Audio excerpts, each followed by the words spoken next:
Negara juga tidak mengambil sikap di situ, artinya ada pembiaran.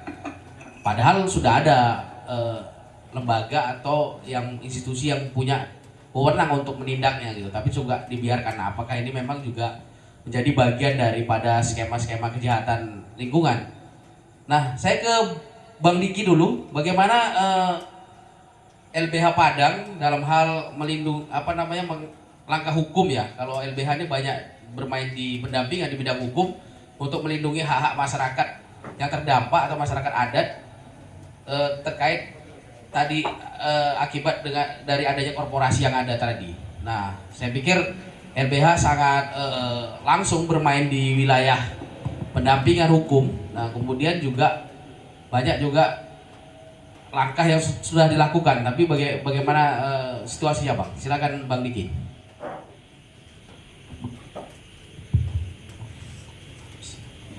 Assalamualaikum warahmatullahi wabarakatuh. Terima kasih kepada Pak Topan, teman moderator dan teman-teman narasumber yang lain. Sebenarnya apa yang sudah disampaikan sudah cukup kompleks sebenarnya.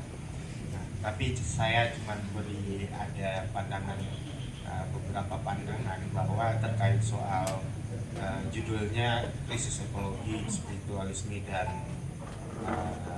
komunikasi dekor.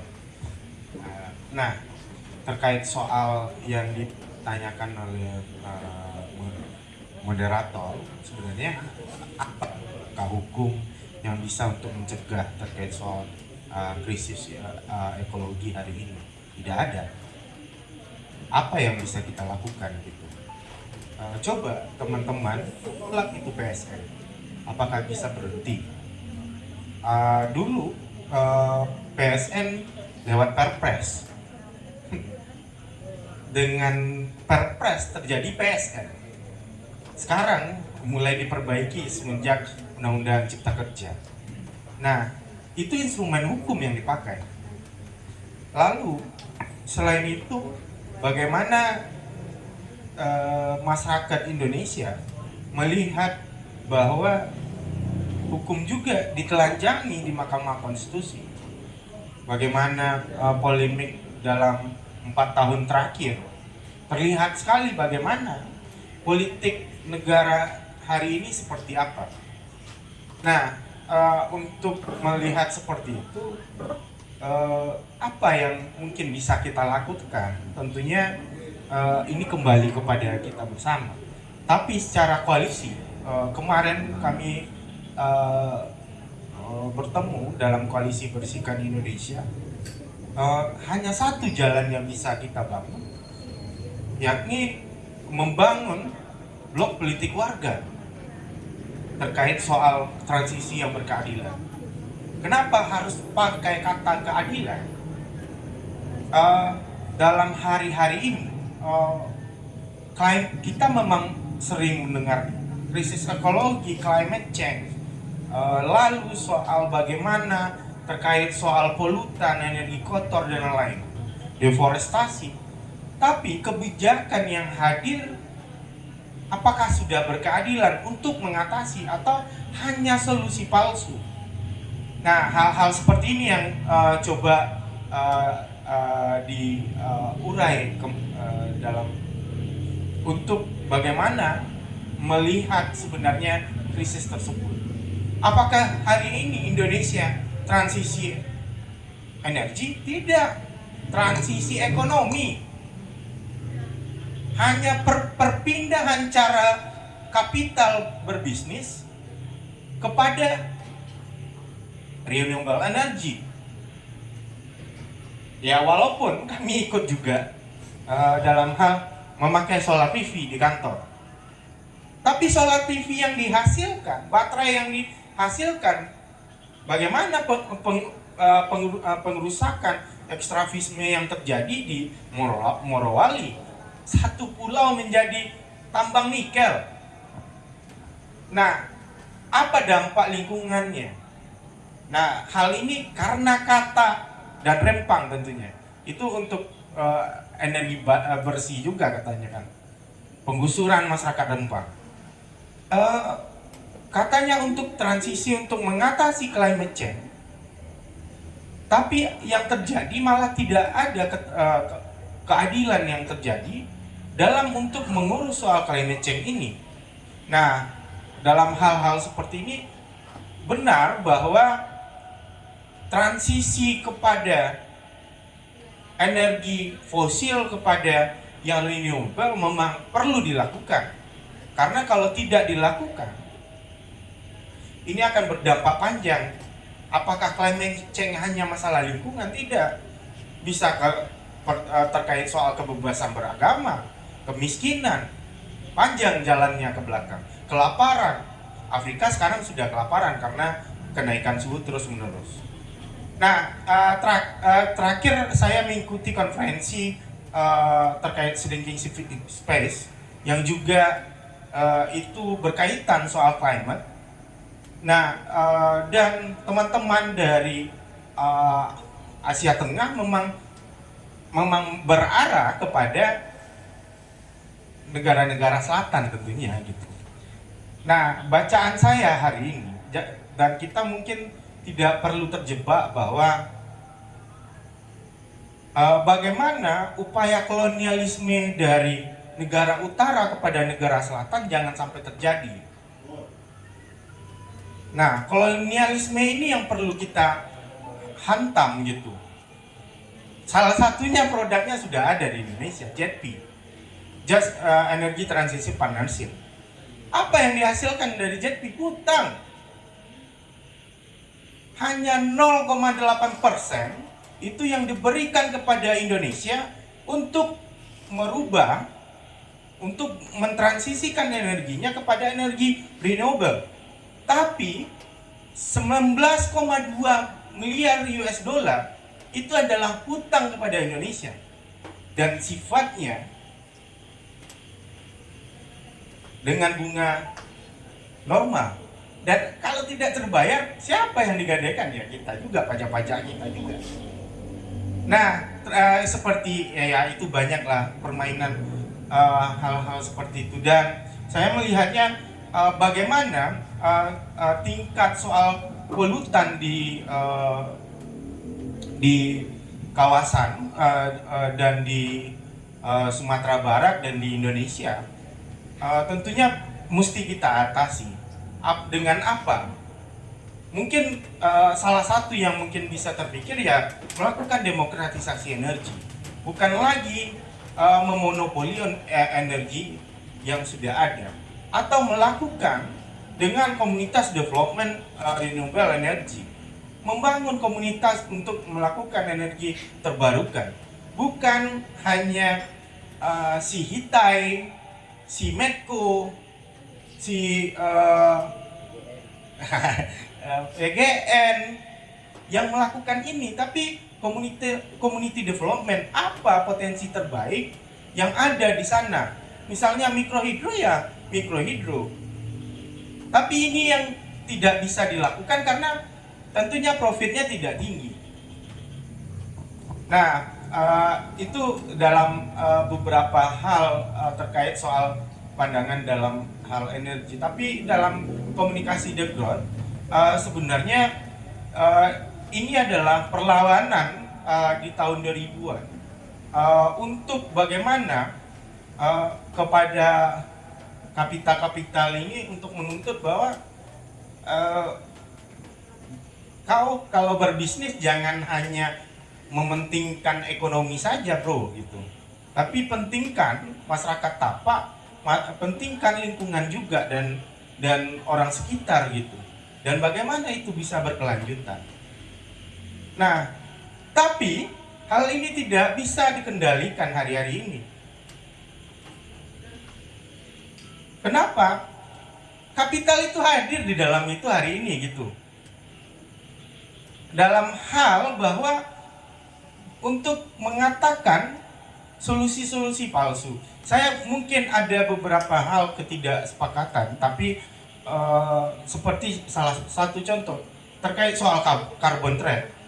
Bagaimana dan itu sudah banyak keluaran baik itu artikel dan jurnal bahwa keburukan Vera mengelola carbon trade yang sedang dilakukan. Pertama, saya tidak suka bahwa negara utara yang membuat polusi, kita yang suruh tanggung jawab. Negara-negara yang selatan ini yang dianggap bisa untuk menyelamatkan dunia ini, kita yang bertanggung jawab. Dia yang mengambil kapital yang cukup tinggi, menjajah kita dengan tolong dong bantu lingkungan ini. Nah, hal ini tidak ada fairness yang hadir, bahwa salah satu yang menjadi ketidaksepakatan bahwa sama saja saya menusuk orang tua Ibu Taufan, mohon maaf ya Pak, tapi saya ganti dengan orang tua Bang Tommy supaya tidak terasa sedihnya. Kan alam ini adalah ibu bagi kita. Aku bunuh ibu Bang Taufan, jangan marah dulu bro, aku ganti dengan ibu Bang Tommy. Dan seperti itu logikanya. Kalau logika carbon trade ini. Nah, tapi harusnya dia yang bertanggung jawab lebih dalam hal-hal seperti ini. Tapi diakali dengan beberapa COP, terutama di COP Skotlandia dan juga COP Paris, diakali dibentuk namanya Lembaga Keuangan Glasgow. Nah, ini yang sekarang berjalan sampai G20, G7 dan lain-lain, dan sampai lawatan Prabowo, yuk kita bangun geothermal sebanyak mungkin. Nah, mungkin itu pandangan untuk melihat bagaimana konteks terkait soal krisis ekologi. Ternyata krisis itu terjadi hanya kepada seperti negara-negara selatan ini gitu. Mungkin itu, Pak. Makasih Bang Diki. Saya pikir itu updatean terbaru, isu-isu yang memang perlu dikomunikasikan terkait memang perkembangan global, terkait juga isu carbon investment. Jadi sekarang juga lagi menarik itu Bang, lagi rame carbon investment, carbon offsets. Dan ternyata itu harganya murah, dihargain murah Bang, ternyata karbon kita itu kalau dihitung. Dan itu sifatnya juga landscape, bukan juga small gitu kan. Nah juga itu ya benar tadi dikatakan tadi, penggantian yang juga menjadi solusi pastu. Saya pikir juga buku Bang Taufan ini bacaan penting dan bacaan wajib bagi semua kalangan, termasuk juga penggiat-penggiat lingkungan, media, dan periset mahasiswa untuk membaca lebih dalam lagi informasi yang disajikan dalam buku tadi, karena ini menjadi sebuah pegangan juga untuk kita menelaah lebih dalam lagi tentang bagaimana fenomena yang terjadi di problem lingkungan. Saya kembalikan kepada audiens, saya kasih kesempatan, berikan 3 kesempatan untuk penanya kepada narasumber, mungkin pertanyaan singkat dan jelas. Di sini juga hadir dari banyak komunitas, saya pikir ada media, ada aktivis-aktivis, dan ada juga rekan-rekan yang suka dengan lingkungan. Nah, silakan saya berikan, mungkin mohon dibantu panitia mic-nya. 3 orang penanya dari mana dan pertanyaannya singkat. Silakan.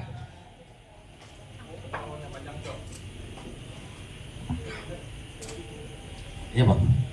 Makasih Bang Didi, mungkin karena ada agenda yang mendesak, mohon pamit ya Bang ya. Makasih banyak Bang. Mungkin lain waktu kita bisa sambung Bang. Baik, Assalamualaikum warahmatullahi wabarakatuh. Waalaikumsalam warahmatullahi wabarakatuh. Baik, perkenalkan nama saya Ridwan Poji Somping. Bisa berdiri gak kelihatan dari sini? Siap, hadir. Baik, terima kasih kepada Bang Febri yang telah mempersilahkan.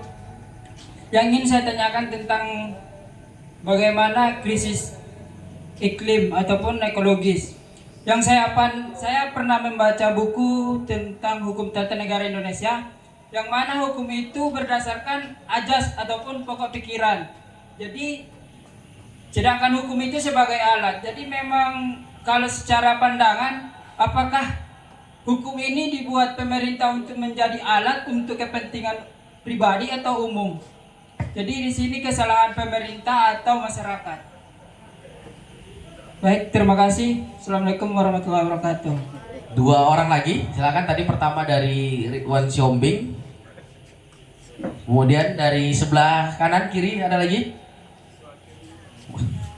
Silakan kepada rekan-rekan yang mau menanggapi atau berdiskusi atau menyangga dari narasumber tadi, dipersilakan. Kalau tidak mungkin saya kasih ke ini dulu, ke siapa yang jawab, Bang Mas Lau. Kemana ditujukan, kemana pertanyaannya? Apakah yang salah masyarakat atau Bukan, ke penanya yang, ke narasumber yang mana ini ditujukan pertanyaannya? ke Bang Toban? Kepada Bang Topan ya. Silakan. Bagaimana hukum tadi, Bang? Harusnya yang jawab ini Bung Diki, tapi saya mungkin berikan sedikit respon ya. Nah, mungkin cara pandang saya dengan Anda sama dalam melihat hukum ya. Kita itu memiliki cara pandang yang idealis seperti Don Quixote ya. Cara pandangnya idealis melihat realitas ya. Nah, tapi kenyataannya hukum itu adalah sampah ya. Hukum itu adalah alat untuk menginjak-injak rakyat kecil, alat untuk merusak lingkungan, alat untuk memikirkan masyarakat lokal. Jadi hukum itu ya diwakili oleh pemerintah, ya, diwakili oleh korporasi untuk menghancurkan keadilan. Itu mungkin respon saya buat Anda. Tapi yang bisa menjawab dengan data, ya orang-orang dari LBH Hukum. Silakan, Bung Diki. Silakan Bang Diki ditambahkan ini ya jawabannya. Oke. Kalau soal hukum ya, saya nggak ngerti juga hukum.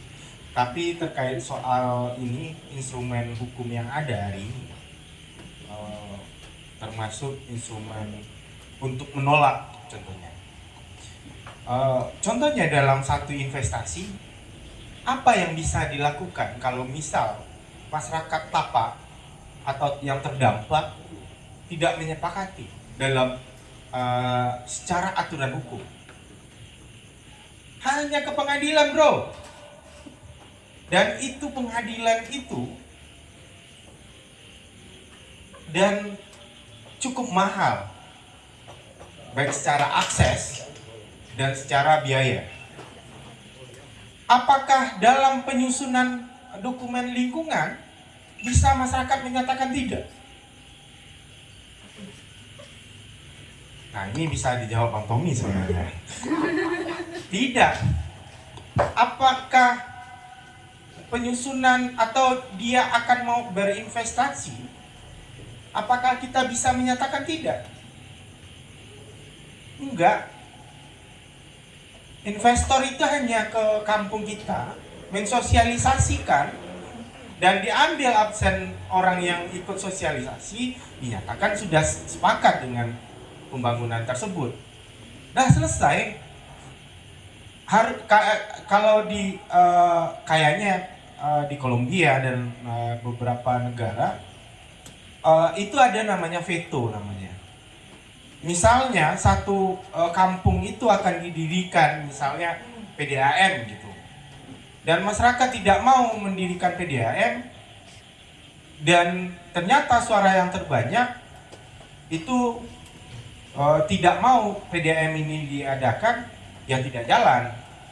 Dan ada di beberapa negara bagian di Amerika mengatur juga terkait soal jika ada yang masih menolak, itu masih belum bisa. Nah, tapi kan sekarang mungkin yang sepakat itu hanya pemerintah gitu. Masyarakat tapak pertama dia tidak mengetahui, yang kedua dia menolak. Nah, yang tidak mengetahui ini dan sudah mengetahui terkait soal proyek, ternyata menolak juga gitu, dan ruang itu tidak tersedia. Nah, banyak hal dalam aturan terkesan mungkin yang teman-teman lihat dalam undang-undang pasti disebutkan keterlibatan masyarakat, baik itu di pasal-pasal akhir kebanyakan itu. Tapi itu hanya partisipatif, tidak jelas saja. Sedangkan MK menambahkan bahwa partisipatif bermakna. Nah, Apa sih arti partisipatif bermakna? Sudah partisipatif bermakna lagi. Kalau partisipatif tentu katanya sifatnya aktif gitu. Dan dia bisa melakukan A, B, C, D, harus dipakai kata bermakna. Berarti selama ini partisipatif kita tidak bermakna gitu. Ya memang harus diakui bahwa aturan hukum kita tidak mengatur banyak hal dalam hal tersebut. Baik itu hukum lingkungan, administrasi negara, apalagi administrasi negara, tata usaha negara lebih kejam lagi. Jika kita mengetahui keputusan TUN itu, jika sudah lewat tenggat waktu itu, ya mana bisa lagi itu digugat gitu. Nah, seperti itu serijit-rijitnya. Salah satu contohnya kami 2017 dulu menggugat 26 izin tambang dan itu menang. Tapi setelah Undang-Undang Cipta Kerja, klausul fiktif positif ini dihapuskan dalam Undang-Undang Cipta Kerja. Dan harusnya ini bisa dipakai untuk menghambat atau dipakai untuk metode berlawan gitu. Tapi di Undang-Undang Cipta Kerja dihapuskan. Dan beberapa hal hari ini kami mencoba lagi. Saat ini kami lagi gugat PLTU Wombilin di Petun Jakarta Timur. Nah, arah-arahnya dan walaupun kami sudah menyiapkan banyak hal, baik itu ahli dan secara pembuktian kita siapkan secara maksimal, tapi kayaknya arah-arahnya ada hal yang lain yang dikomunikasikan dengan, mungkin nggak tahu lah. Kami masih berpikiran bahwa kita menang, tapi secara pembuktian kami kuat, secara ahli kami kuat, kami merasa, tapi tidak tahulah. Nah, liciknya hari ini bahwa misalnya PLTU Wombilin itu sudah disanksi sejak 2019, sanksi administrasi paling akhir, tindakan paksaannya, tapi PLN baru mengetahui sanksi itu ada tahun 2023. PLN ini yang punya PLTU Wombilin, lalu langsung dipulihkan. Emang memulihkan lingkungan ini bisa dengan 6 bulan gitu? Nah, mungkin bisa dijawab Bang Tommy, bisa nggak lingkungan ini dipulihkan 6 bulan? Mungkin itu Bang. Ya, saya pikir ditahan dulu jawabannya dari yang Tommy. Ada yang perlu didiskusikan lagi dari rekan-rekan? Dari Mongga Bay, ada lemparan pertanyaan kepada narasumber ini, silakan. Dari Bang Jaka, mohon panitianya dibantu mic-nya. Rohana dan Rohana Project ya, rohana.com.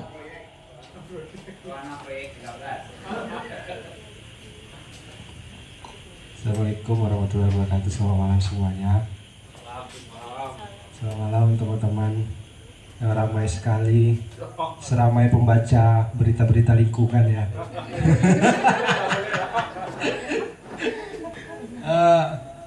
Menarik sekali buku Bang Tovan ya, apalagi membahas degrowth. Awalnya saya agak bingung ya ketika membaca judulnya, karena disitu ngomongin spiritualisme tapi ngomongin degrowth juga yang hari-hari ini lagi hype di teman-teman filsafat itu menjadi komunisme degrowth ya. Bagaimana kemudian dari salah satu ilmuwan Marxis di Jepang, Kohei Saito, yang kemudian menemukan catatan-catatan Marx tua yang terbit setelah dia meninggal ya. Ketika dia usai menulis Das Kapital, Kohei Saito mengatakan bahwa ternyata Marx kemudian beralih dari di buku-bukunya Karl Marx, kalau teman-teman tahu di Das Kapital itu Marx sangat-sangat istilahnya Promethean. Jadi Promethean itu dewa yang memberikan api kepada manusia untuk kemudian menggunakan api itu terserah mau ngapain. Jadi antroposentris, jadi alam nih boleh diapa-apain sama manusia gitu. Manusia di atas segalanya. Ternyata di masa tua Marx membaca tentang sejarah-sejarah di luar Eropa yang ternyata menurutnya Das Kapital yang pertama itu terlalu Eropa sentris. Nah, tapi itu kan dihalang-halangi dikit sama siapa Engels, yang orang yang membantu menerbitkan bukunya dan punya pabrik ya. Dia punya pabrik, seorang kapitalis juga. Ya. Dan kemudian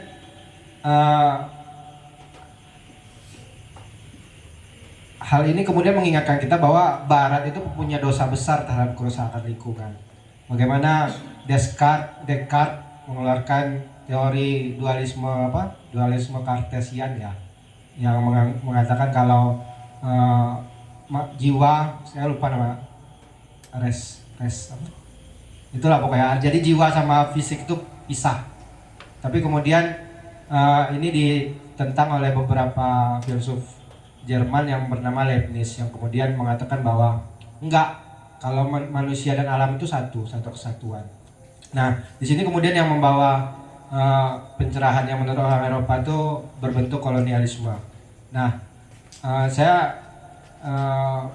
menurut saya wacana-wacana degrowth ini atau penyegaran isu wacana-wacana Marxisme ini perlu dibicarakan lebih banyak di Indonesia, karena dia baru di Jepang sama di Eropa yang banyak dibicarakan. Terlebih bukunya Koei Saito yang berjudul Anthropocene of Marx gitu ya. Bagaimana kita yang sudah bosan sama Marx, ada hal-hal yang baru yang belum terlalu dieksploitasi untuk pengetahuan baru kita. Nah, di situ saya mau bertanya tadi kemudian bagaimana kemudian judul ini agak berbenturan antara spiritualisme dengan degrowth yang sangat materialisme ya, kalau menurut saya. Materialisme karena itu kan bawaannya orang-orang ekososialisme ya, yang sangat materialis. Tapi ya itu sih pertanyaan saya, kenapa kok bisa dibikin jadi satu, dan apa kemudian yang membuat Bang Taufan kemudian mengangkat degrowth ini sendiri, komunikasi degrowth ya, antitesis dari growth ya, pertumbuhan yang terus-menerus oleh kapitalisme yang ya itulah melupakan nilai guna tapi meninggikan nilai uang gitu, nilai uang. Nah, itu aja. Terima kasih. Assalamualaikum warahmatullahi wabarakatuh. Ya, udah bisa kita tangkap ya. Tadi ada perbedaan. Dari Bang Patris ada pertanyaan? Karena beliau juga banyak meriset tentang kerusakan lingkungan ya di beberapa tempat ya. Saya kembalikan ke Bang Taufan untuk tadi menanggapi pertanyaan Jaka, sekaligus juga mungkin tadi bagaimana metode komunikasinya tadi Bang. Mungkin saya tambahkan juga pertanyaan bagaimana mengkomunikasikan ke publik tadi tentang bagaimana degrowth tadi itu Bang. Dan juga kontradiksi yang disampaikan oleh Bang Jaka tadi dari spiritual dan dari degrowth tadi Bang. Silakan Bang Taufan. Ya, terima kasih ya. Tadi sebenarnya saya pikir tadi ada jawaban yang tertunda yang harus dijawab oleh Bung Tobi tadi, yang dilemparkan oleh Bung Diki, tapi nanti mungkin setelah saya ya. Nah, tadi menarik ya. Saya tadi sebenarnya mengira Bung Jaka ini akan mengulas tentang deforestasi ya di Sumatera Barat ya. Karena salah satu rujukan saya dalam bab pertama di buku ini sebenarnya dari Mongabai ya, dan kalau nggak salah penulisnya Jaka sendiri. jadi teman-teman semuanya, apa yang diulas oleh Bung Jaka tadi itu benar-benar ya seperti itulah adanya ya, pemikiran dari Kohei Saito ya, dan juga karakter dari pemikiran Marxis sebenarnya ya, yang ingin dikembangkan oleh Kohei Saito. Kata Kohei Saito, sekarang terjadi apa yang disebut sebagai rate metabolism, ya, retaknya metabolisme alam kita, ya. Itu terjadi karena kecenderungan eksploitasi yang dilakukan oleh kapitalisme yang secara konstan berorientasi pada profit, ya, keuntungan semata. Ya, keuntungan semata itu yang kemudian diwakili oleh negara dan korporasi dan kemudian menaklukkan, ya, menundukkan hukum-hukum kita, menundukkan pemuka-pemuka agama kita. Jadi Khoisa itu kemudian sebenarnya menawarkan bagaimana kita kembali membangun relasi dengan alam, ya, dengan dengan manusia. Kita harus mulai dari memperbaiki sektor yang menjadi pondasi daripada kapitalisme, yaitu ruang-ruang kerja kaum proletar, kaum pekerja, ya. Jadi 8 jam kerja, ya. Kemudian setiap orang mesti memilih pekerjaan-pekerjaan kreatif yang bukan berorientasi pada profit, ya.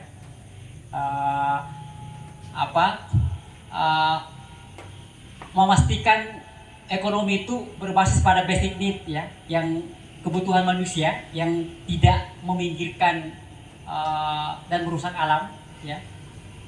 Dan ya kira-kira kita berusaha untuk membangun tadi yang dikatakan oleh Bung Jaka, antitesis daripada growth itu sendiri. Jadi kalau ada the sustainable growth, ada the sustainable degrowth, ya.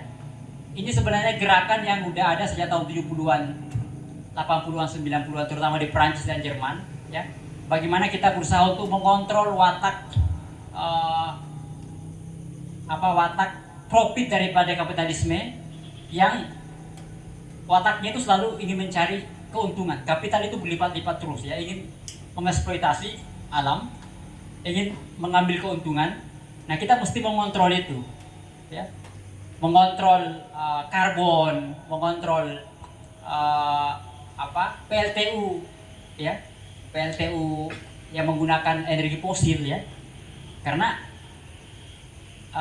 produksi karbon yang berlebihan itulah yang kemudian menyebabkan terjadinya pemanasan global dan kemudian menyebabkan perubahan iklim, kan. Nah, naiknya suhu permukaan di atas tanah, kemudian mencairnya es di kutub, kemudian permukaan air laut naik, itu kan kemudian perubahan cuaca, ya, perubahan iklim, curah hujan, kemarau, itu tidak pasti. Nah, itu ada kaitannya dengan bagaimana kapitalisme bekerja.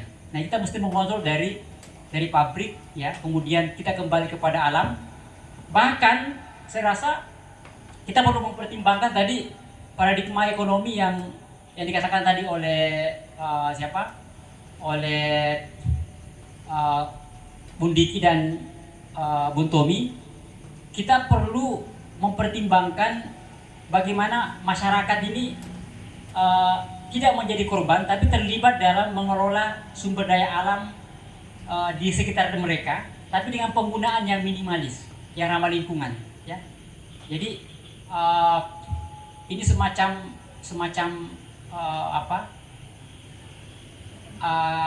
pandangan ekonomi yang diungkapkan oleh Elinor Ostrom namanya, salah satu peraih Nobel, ya, bahwa ekonomi sebenarnya bisa diurus oleh masyarakat sebenarnya. Misalnya kemarin kan Walhi mengadakan diskusi, ya, apakah Kapolri sanggup memberantas atau mengantisipasi pertambangan emas ilegal di Sumatera Barat, ya.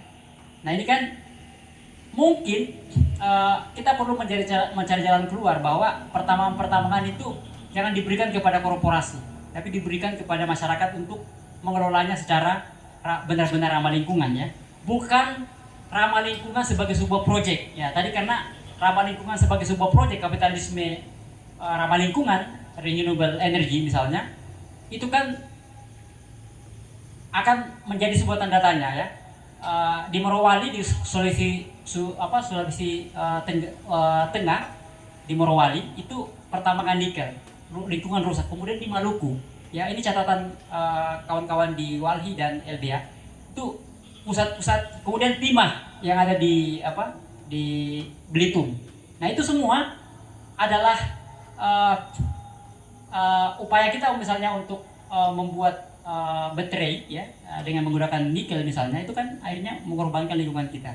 Jadi kita perlu kita punya sumber daya alam, timah, kita punya emas, kita punya nikel. Nah itu harusnya dikelola oleh masyarakat misalnya ya, dengan prinsip-prinsip yang ramah lingkungan, atau negara boleh jadi mengelolanya tapi dengan prinsip-prinsip yang benar-benar ramah lingkungan, bukan prinsip yang prinsip yang munafik ya, yang di depan mengatakan kita ramah lingkungan tapi kenyataannya eksploitasi alam. Nah, Koei Saito sebenarnya ingin memberikan sebuah pandangan bahwa ekonomi itu mesti tidak berorientasi pada pertumbuhan, tapi harus berorientasi pada bagaimana melindungi manusia, bagaimana melindungi alam supaya dia tidak hancur.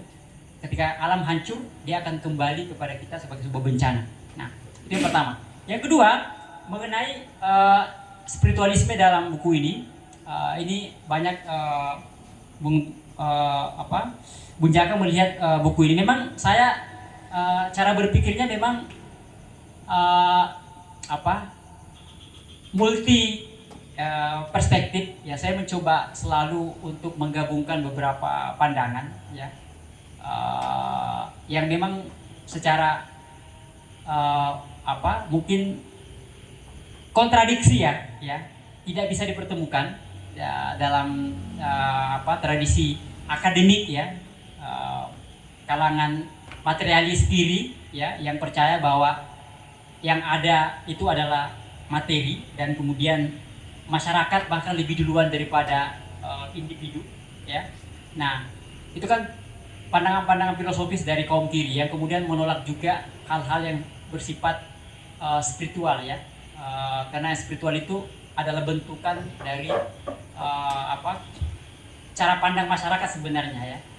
Nah, jadi spiritualisme yang saya maksud di sini sebenarnya mengacu kepada pandangan dari Jalaluddin Rumi dan juga Sayyid Hussein Nasr ya, salah satu filsuf muslim yang melihat bahwa sebenarnya alam yang kita lihat ya, ini memang bukan pandangan yang material, ini pandangan yang spiritual, immaterial, yang mana bertentangan dengan paradigma kiri. Nah, tapi saya membahas kiri dalam buku ini sebagai paradigma benar-benar material ya. Tadi bagaimana kita mengontrol kapitalisme dengan mengontrol ruang-ruang kerja, mensejahterakan para pekerja misalnya, menaikkan gaji mereka 8 jam bekerja. Tapi saya juga ingin memasukkan pandangan spiritual bahwa rusaknya alam ini bukan hanya karena korporasi ya, tapi juga karena watak-watak serakah manusia.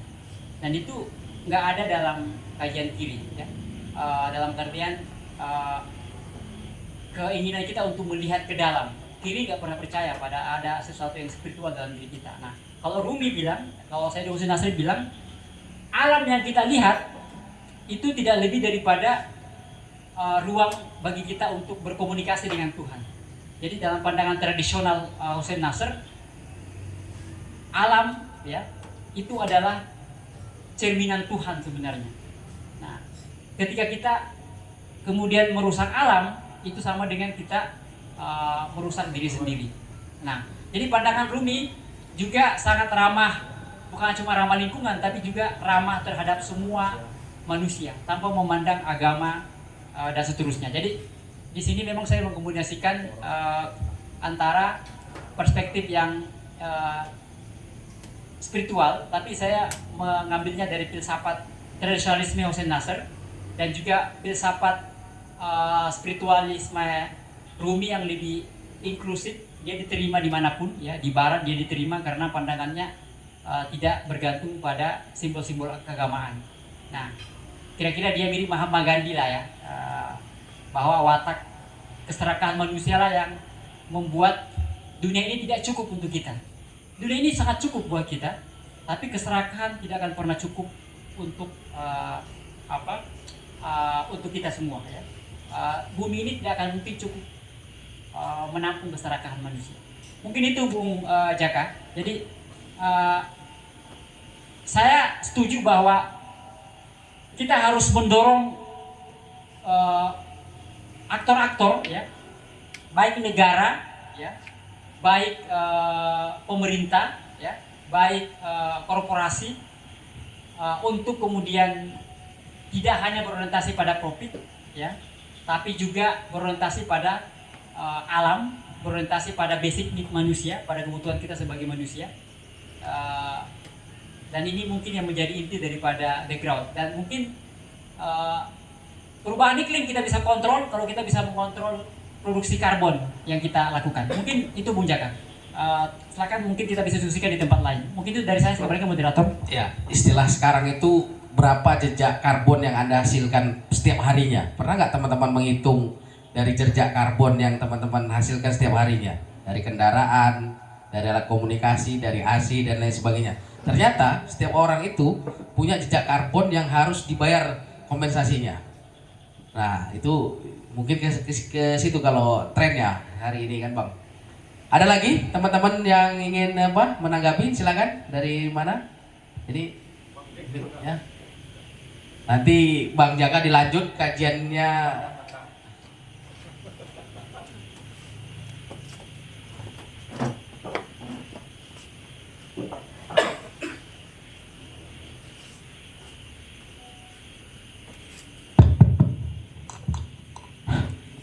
Oke, bismillahirrahmanirrahim.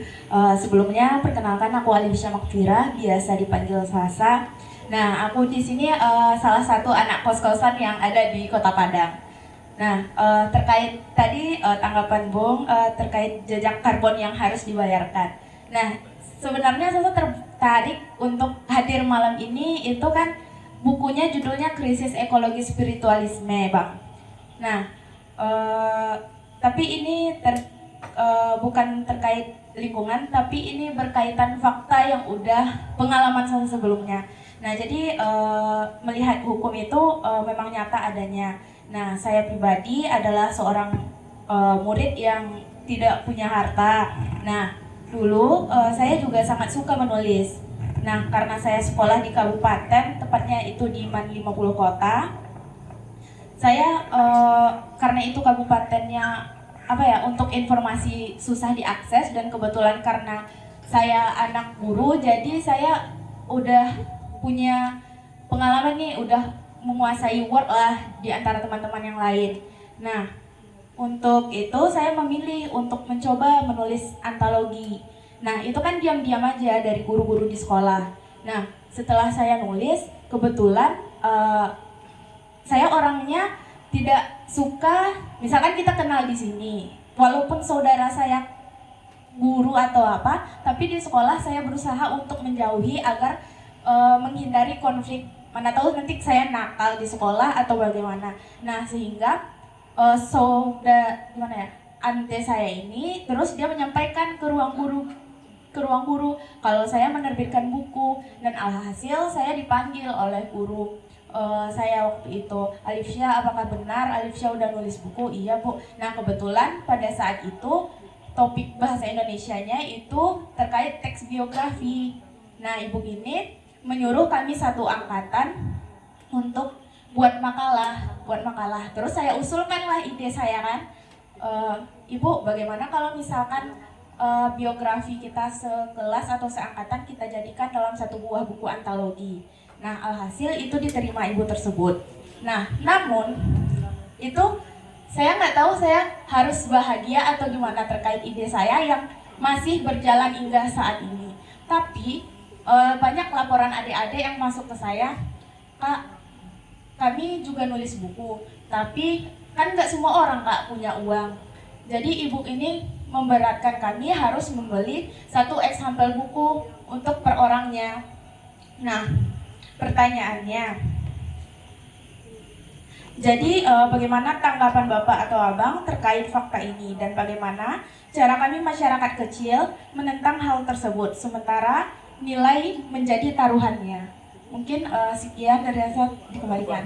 Ya, nanti bisa konsultasi lebih lanjut dengan Bang Patris dan Bang Arif Barawai itu kalau terkait bagaimana penerbitan segala macam, dan ada Bang Ganda juga, Dik. Nanti bisa konsultasi ini. Ini adalah reviewer buku gitu kan. Nah, tapi sedikit lah nanti ditanggapi oleh Bang Taufan lah. Terkait apa pendapat adik tadi, Bang? Tapi tadi lebih lengkap nanti Bang Patris nanti itu kalau konsultasi terkait itu tadi, Bang Patris atau Bang Arif dari Marawai. Silakan Bang Taufan. Ya, menulis memang harus dilakukan ya, harus diusahakan ya. Dan memang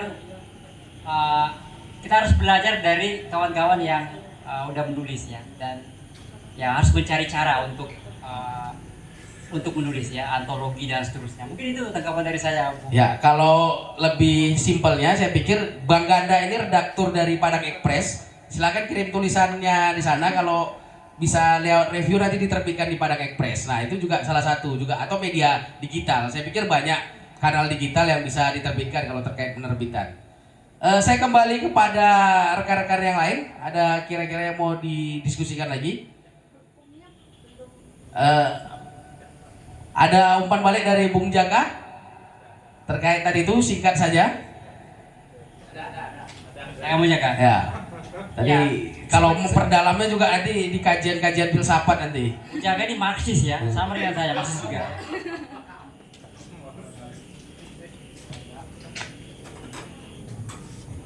Kalau saya lagi ya, ini sama kayak jumlah pembaca berita lingkungan ini, memang sedikit. Mungkin teman-teman nanti bisa nanya apa. Sebenarnya saya yang tergelitik sedikit tadi, tapi nggak apa-apa, orang punya apa kan argumennya masing-masing. Tapi kemudian soal kapitalisme tadi, kalau saya berpendirian kalau kapitalisme itu bukan mengejar pertumbuhan, tapi kemudian kapitalisme itu mengincar akumulasi kapital. Dia menumpuk-numpuk kekayaan ya, keserakahan itu tadi. Maka mungkin itu terhubung dengan dengan keserakahan tadi, spiritual tadi. Mungkin ini kumpulan tulisan Bang ya? Ya. Kumpulan tulisan ya. Maka menarik sekali ketika mungkin teman-teman harusnya bertanya, mungkin degrowth ini kan slow apa sebenarnya cocok nggak sih dengan kita yang miskin ini? kita yang harus bekerja keras dan kemudian kayak siapa itu namanya? Sasa. Jadi semangatnya bagus tuh. Nah, itu tadi yang harusnya, yang sebenarnya ingin saya tanyakan juga, tapi kemudian saya rasa ini bisa menambah wacana-wacana ini agar bisa dibicarakan lebih lanjut, karena ya itu tadi kritik terhadap degrowth ini juga sudah banyak ya teman-teman. Jadi kayak apakah ini cocok untuk orang-orang Asia misalnya, apakah ini cocok untuk kita di Padang, yang sebenarnya Padang ini sendiri kalau saya lihat lebih cocok untuk orang-orang pensiun gitu ya, slow living. Tapi dan kalau tinggal sini banyak duit habis ya, kalau kita keluar banyak dapat uang. Jadi bayangan saya apakah kemudian bagaimana kemudian bahasan degrowth ini masuk kemudian ke kondisi kita hari ini, karena ya itu tadi kapitalisme tadi mengincar akumulasi kapital. Nah, sedangkan dan dunia kita hari ini tuh membingungkan sebenarnya, karena kita memakai satu definisi untuk mengukur kesejahteraan masyarakat, padahal masyarakat Mentawai misalnya secara pemenuhan kebutuhan dasar mereka bisa dibilang sejahtera. Kalau ada satu teori antropologi yang mengatakan, saya lupa apanya, dan kemudian dan saya rasa buku ini bisa dilanjutkan dengan dengan warna-warna yang lebih variatif, kayak misalnya di di Sumatera Barat sendiri ada soal energi ya misalnya. Ternyata di Sumatera Barat sendiri yang saya liput tuh ada 2 tempat yang tidak terhubung dengan PLN sama sekali. Mereka menggunakan air untuk nonton, untuk hidupin kulkas, untuk masak, untuk kemudian masyarakatnya menghimpun dana dan memberikan beasiswa ke anak-anaknya. Dan mereka tidak terhubung dengan negara untuk pemenuhan listrik. Nah, mungkin wacana-wacana seperti ini yang dari buku Bang Taufan sendiri bisa memperkaya. Mungkin teman-teman mungkin punya cerita lain, karena kita selalu diberikan satu cerita. Padahal banyak cerita-cerita lain yang ada di sekitar kita. Jadi seharusnya nih yang ngomong di depan ini. Ya mungkin itu tadi soal tanggapan saya terhadap jawaban Bang Taufan tadi, karena di Sumatera Barat sendiri kalau kita ngomongin lingkungan ya sudah pasti banyak yang rusak ya, karena saya baru menulis soal mangrove kemarin teman-teman. Mangrove yang sebenarnya bisa menahan abrasi dan tsunami, tapi kemudian itu dihabiskan dan zona merah di pantai itu dibangun lebih banyak. Mungkin pemerintah ingin mengurangi populasi kita ya saat bencana ya lebih cepat. Jadi sama kayak lampu merah di simpang sini itu ketika hijau 2 yang berlawanan itu hijau sama. Jadi emang kayak kita nih program-program mengurangi populasi masyarakatnya sendiri itu mungkin sudah ada di pemerintah kita. Daripada KB kan pakai kondom gak enak, gak ada rasa gitu kan. Jadi lebih baik polusi dibanyakin, lingkungan dirusak. jadi ya orang-orang di dinas KB itu mungkin bisa lebih ringan kerjanya ya untuk mengurangi populasi kita. Ya harusnya anak-anak muda teman-teman ini punya cerita lain lah yang lebih bervariasi, karena karena cerita teman-teman itu sebenarnya ada nilainya juga. Jadi mungkin itu tadi mungkin diskusi-diskusi ini bisa memberikan, jadi klise kan. Diskusi-diskusi ini memberikan teman-teman kemampuan untuk berpikir kritis yang kemudian bisa menunjang banyak hal dalam kehidupan teman-teman. Mungkin itu tadi saya ingin mendengar cerita teman-teman ini mungkin lebih banyak atau dan ketimbang nanti teman-teman bisa juga bercerita tentang kerusakan lingkungan dan sebagainya, nggak apa-apa. Pasti ada hal-hal yang unik daripada dari Walhi sama LBH kan stres teman-teman dengarnya. Tapi menarik buku Bang Taufan, silakan beli kalau udah datang semuanya untuk menambah wacana. Oke, terima kasih. Ya, terima kasih Bang Jaka. Saya pikir Rohana Project perlu buat training untuk milenial tuh. Training tentang ekologis gitu, kesadaran ekologis bagi milenial, karena itu juga penting kan bagi generasi sekarang memahami tentang itu kan, tentang lingkungan hidup. Ada lagi kira-kira dari rekan-rekan? Saya lemparkan mungkin sekaligus penutup diskusi kita malam ini adalah sebuah refleksi dan solusi. Pertama mungkin ini Bang, berdasarkan analisis dalam buku ini, apa langkah konkret yang harus segera diambil untuk mengatasi krisis ekologi di Sumatera atau khususnya di Sumatera Barat? Mungkin pertanyaan kepada 3 orang narasumber atau dari Walhi lah, dari Tommy. Kemudian yang kedua, apakah Anda melihat peluang untuk kolaborasi lintas sektoral, agama, pemerintah, masyarakat adat dalam upaya perlindungan lingkungan? Ini mungkin ke Bang Diki. Kemudian yang terakhir, bagaimana membayangkan masa depan keberlanjutan ekologi di Indonesia jika konsep-konsep dalam buku ini diterapkan? Nah, itu untuk Bang Taufan. 3 menit saya berikan waktu kepada 3 orang penanggap, silakan. Dari Tommy dulu tadi. Berdasarkan analisis dalam buku ini, apa langkah konkret yang harus segera diambil untuk mengatasi krisis ekologi khususnya di Sumatera dan Sumatera Barat? Menurut saya yang penting adalah bagaimana pemerintah melihat situasi krisis sekarang begitu ya, krisis ekologi baik bencana yang timbul dari apa yang telah dilakukan, baik itu bencana banjir, banjir bandang lain seterusnya, itu harus dilihat untuk mempertimbangkan kebijakan yang diambil dalam masa depan. Contoh konkret misalnya Bang Pep, misalnya bagaimana moratorium atau menghentikan beberapa izin-izin ekstraktif misalnya begitu ya. Khusus misalnya di kawasan rawan bencana misalnya, apakah itu pertambangan atau misalnya menghentikan beberapa kegiatan yang itu menghasilkan beberapa konflik agraria misalnya, atau penghentian atau tidak dilanjutkannya HGU perkebunan kelapa sawit yang mungkin akan berakhir 1 tahun atau 5 tahun ke belakang ke depan gitu. Nah, saya rasa itu yang mungkin bisa diambil oleh pemerintah begitu dalam rangka memastikan kebijakan-kebijakan yang akan diambil nantinya memang berdasarkan kondisi lingkungan hidup Sumatera Barat yang sangat rawan terhadap bencana alam, kemudian mempertimbangkan kearifan lokal, juga mempertimbangkan aspek tata ruang yang sudah diatur sedemikian rupa. Itu sih Bang. Ke Bang Diki, tadi masalah kolaborasi lintas sektor, agama, pemerintah, masyarakat adat dalam upaya perlindungan lingkungan. Kira-kira bagaimana Bang?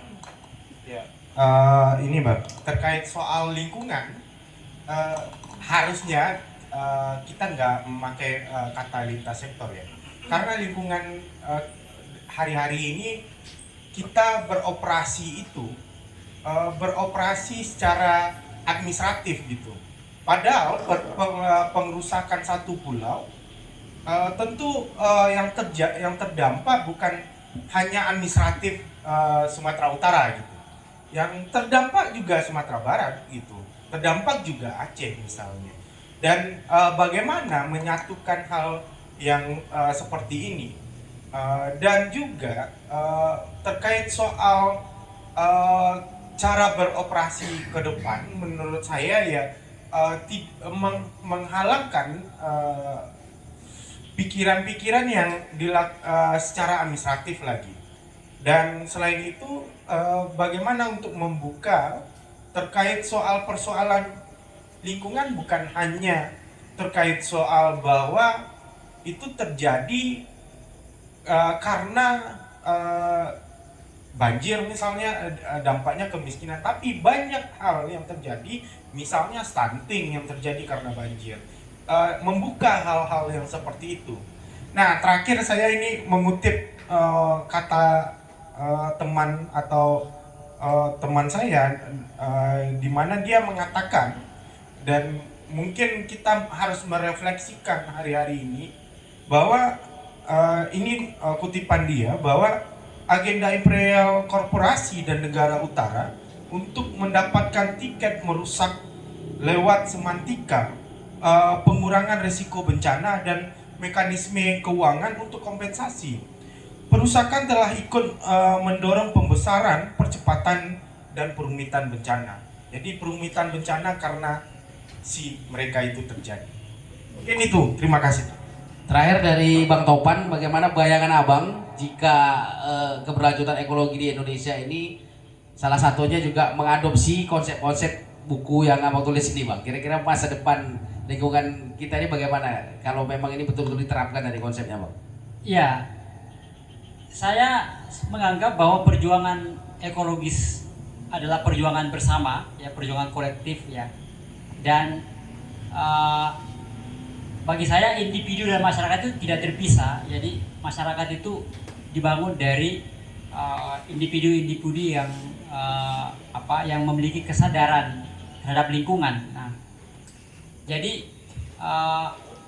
dalam buku ini sebenarnya saya mengajukan 3 paradigma besar ya. Paradigma pertama, paradigma yang mencoba untuk menggugat paradigma Kartesian ya, paradigma Newtonian. Sebenarnya ini berangkat dari buku Titik Balik Peradaban ya, yang ditulis oleh Picuk Capra, yang menjadi bacaan wajib mahasiswa di tahun 90-an 2000-an ya.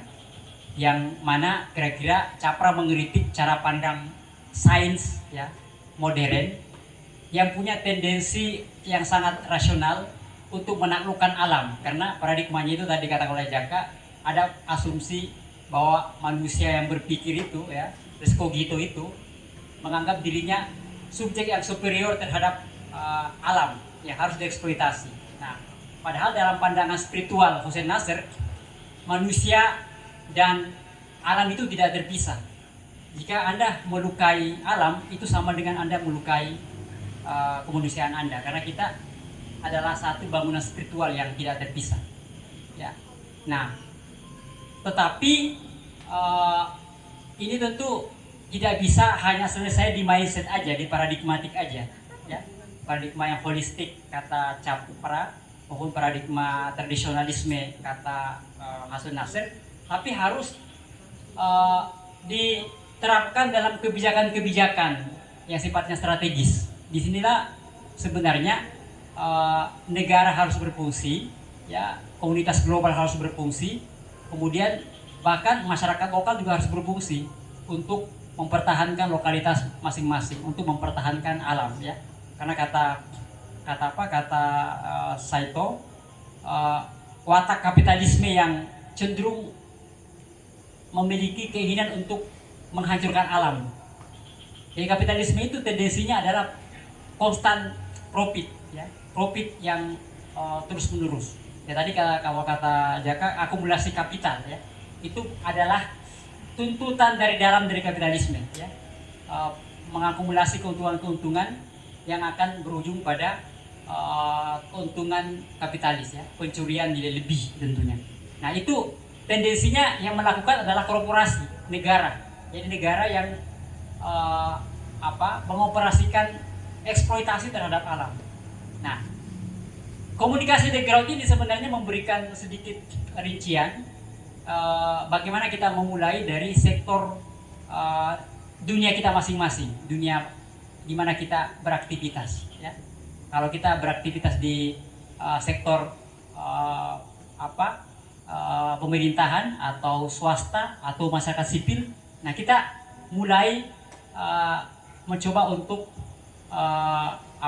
mengontrol watak kita yang cenderung profit dan lebih mengutamakan pada kebutuhan manusia, kemudian lebih mengutamakan lingkungan, lebih mengutamakan masyarakat, ya, mengontrol misalnya produksi karbon kita, ya, agar emisi karbon bisa dikurangi, mengontrol watak korporasi untuk menghancurkan hutan, ya, karena hutan tropis misalnya itu bukan hanya untuk konservasi harimau, konservasi binatang, tapi juga itu adalah alat untuk menyerap emisi karbon, termasuk lahan gambut yang sebenarnya sangat berpeluang untuk menyerap karbon. Tapi kenyataannya kita merusak lahan gambut, membakar karena untuk kebutuhan ekonomi, atau kita membuka lahan sawit untuk kebutuhan perusahaan korporasi, atau kita membuka korporasi timah di Belitung atau nikel di Morowali itu demi korporasi. Itu tidak benar-benar ramah lingkungan. Ramah lingkungan benar-benar harus menguntungkan kita semua, dan memang kita harus mulai dari tempat kita masing-masing, bagaimana berujung pada skema lingkungan yang lebih berkeadilan, ya, berkeadilan bagi semuanya. Mungkin negara maju udah melampaui itu, udah melampaui fase-fase kapitalisme yang ekstraktif seperti kita hari ini. Nah, tapi sebenarnya tidak ada alasan menurut saya untuk mengatakan bahwa Indonesia seharusnya juga melakukan itu, ya. Artinya ketika negara maju bisa mengontrol dan memproteksi lingkungannya, harusnya juga Indonesia bisa melakukan itu, ya. Dan itu memang harus dimulai dari pemerintah, karena pemerintah yang berkontribusi besar untuk merusak lingkungan, ya. Dalam artian korporasi, ya, yang berkontribusi untuk merusak lingkungan. Mungkin itu dari saya, Bung Pep. Semua harus dilakukan secara holistik dari diri sendiri, dari masyarakat, kemudian dari negara, ya. Makasih kepada Bang Tovan dan dua orang narasumber tadi. Pada akhirnya melestarikan lingkungan bukan hanya tentang menjaga alam tetap hijau, tapi juga mewariskan kehidupan yang layak bagi generasi mendatang. Mulailah dari langkah kecil, karena perubahan besar mulai dari kesadaran bersama. Saya Febriansah, terima kasih kepada narasumber dan kita semua. Ke depan kita akan bangun diskusi-diskusi pencerahan tentang bagaimana ekologi dan lingkungan. Nanti kita informasikan melalui Stefa dan Padang Cultural Center. Terima kasih kepada Stefa dan rekan-rekan pendukung lainnya. Saya kembalikan kepada MC. Terima kasih. Billahi taufik wal hidayah. Assalamualaikum warahmatullahi wabarakatuh.